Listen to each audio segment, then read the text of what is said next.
This is Andy Purewal for Boxing News, joined by Matt Macklin here in London. Matt, good to see you. How are you feeling? Yeah, good. Down at another announcement for another big fight, so looking forward to it.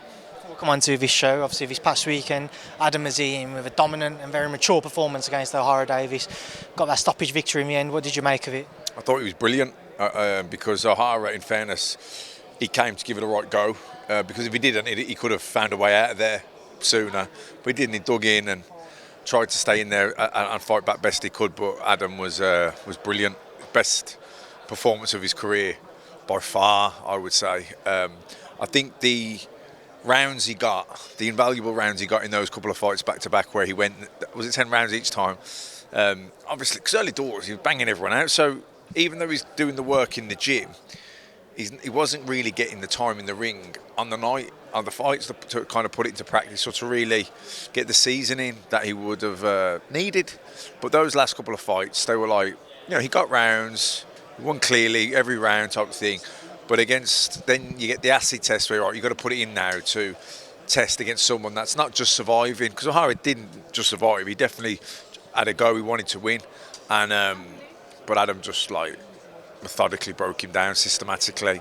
I thought he was brilliant. And even probably hadn't seen him sort of walk a guy down like that before either, catch and count and work in the body. His straight shots have been brilliant. The left hook counters have been brilliant up to now. But to actually back Davies up and work the body and break him down, I thought it was impressive. Obviously, we saw his comments after the fight with regards to Dalton Smith and some kind of discontent towards him. Do you feel like heading into 2025 that is a fight we'll see, or how would you like to see Adam's career picked up early 2025? Or he said to me he actually wants to try and get out in December. Yeah, listen, it'd be great if he did get out in December, because I think momentum, activity, these fighters need it. It's a problem, I think, in today's game, the inactivity of fighters. So if he can get out in December, happy days, that'd be brilliant for him. In terms of Dalton Smith, why not fight now? European title's on the line. It'd be nice if there was a world title, but so what if he did it? What if there isn't? It's still a great fight for the European title. Do you know what I mean? Nigel Benn fought Michael Watson for was it the British or the Commonwealth title way back? Do you know what I mean? It's who's to say? It's not impossible that neither of them ever get to fight for a world title, or certainly not each other. So, but right now, the fight's there to be made. Make it two top fighters at the peak. We'll probably still both getting better in fairness, but whoever loses, that's not got the end of the road for them. Whoever loses will probably lose in a great fight, learn a lot, and come back. You know what I mean? So I think that fight, I think they should just make that fight now. On the undercard, Anthony Yarde, a somewhat underwhelming performance. Do you think that's fair to say? Yeah, definitely. Look, I think in fairness to him, probably the worst thing that could have happened was he put the guy down in the first sort of 10-15 seconds, and then he probably just thought, this is going to be an easy night. And then before you know it, you're in round 5 or 6, and the other guy's, he's sort of hardened into it now. Do you know what I mean? He's took some big shots, and he's shook them off, and he's starting to think he can have a bit of a go. Moving away from that onto this fight, Usyk-Fury 2 rather, repeat or revenge, Matt? What do you think? Difficult to say. I mean, it was hard to pick a winner first time, but I did pick Fury. This one, when the fight was over the first time, that night we were kind of back, I remember saying it actually to a couple of the people on the Sky team. I said, Usyk will win it better the next time. But that's your initial thoughts after the fight.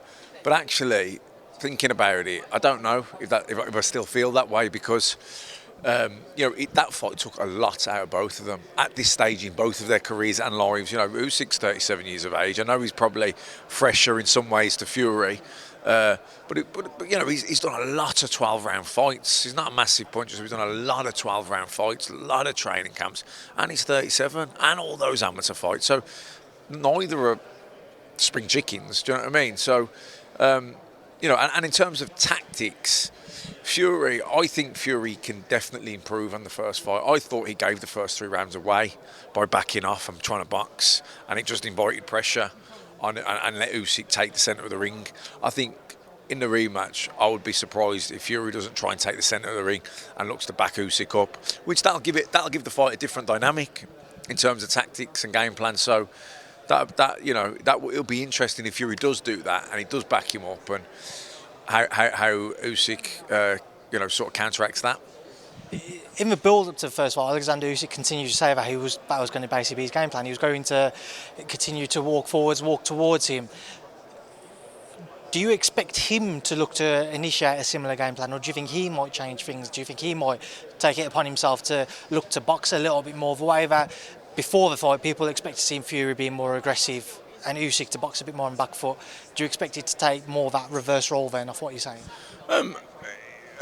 If Fury looks to sort of take the centre of the ring and looks to back Usyk up, Usyk might not sort of want to get backed up, do you know what I mean, and give Fury that sort of advantage. He might sort of think, well, I'll meet you in the middle, not like two bulls banging heads, but bull and a matador, but rather than backing off and trying to box on the back foot, sort of stepping off angles, so he's not really being backed up. I think that's what Usyk will try and do. He'll try and he'll be conscious not to get ran round the ring by Fury. I would imagine, definitely. So, as much as it'll be fascinating, really, to see how that fight is won and lost. I think tactics will be so. I mean, the key in any fight, but I think in this one really will be, particularly because they're both so clever, and they'll both be analysing their performances, what they did well, what they didn't do well, what the opponent did well, and everything, and then it'll be fascinating to see who can outdo the other. If Tyson was to fall short, do you think that's put paid to any chance of seeing a Fury Joshua fight?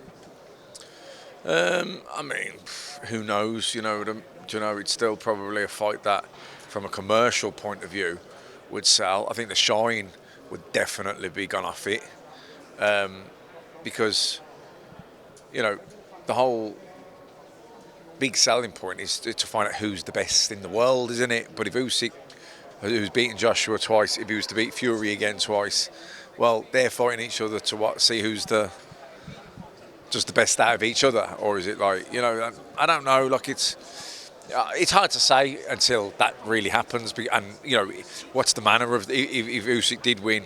What was the manner of the victory? Is it a split decision? Is it close? Does he stop Fury? These things all would play a part, I believe.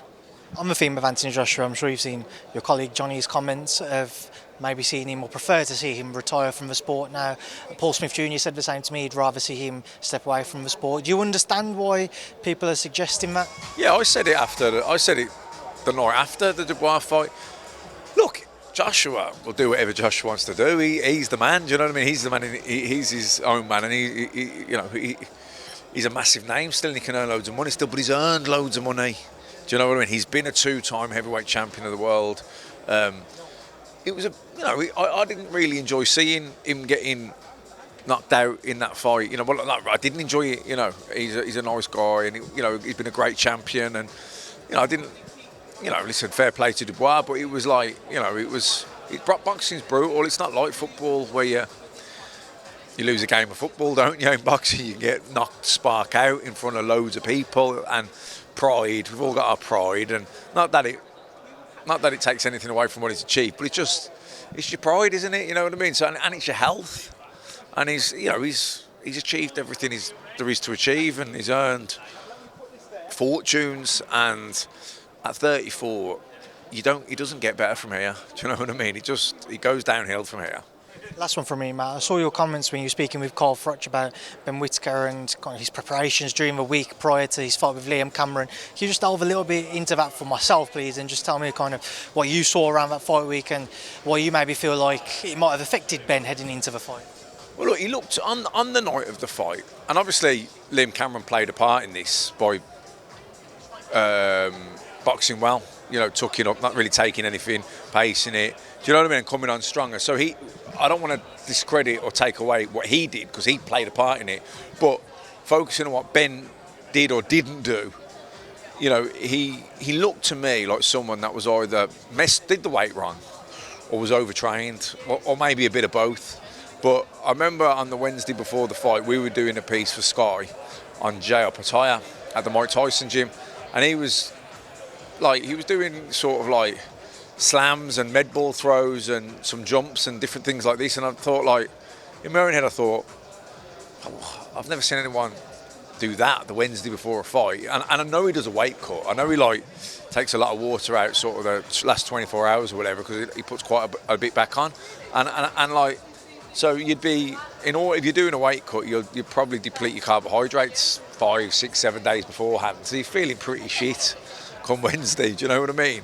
And like to be doing stuff like that sort of training, I you know, I'm not a sports scientist, but I would say that's a mistake. You know, I've boxed for 41. I did box for 3 world titles. I've had 41 pro fights. I've been around lots of different people. I've seen how they do things, and I've never seen anyone doing that sort of stuff the Wednesday before a fight on the Saturday when they've got weight to make on the Friday. So, you know, and then when you connect it to the performance he had, and it was a subpar performance. You know, like I say, taking nothing away from Cameron, but just focusing on Ben, it was a below par performance. So you got to think, well, there's got to be what's the reason for that? You know, so maybe that was part of it.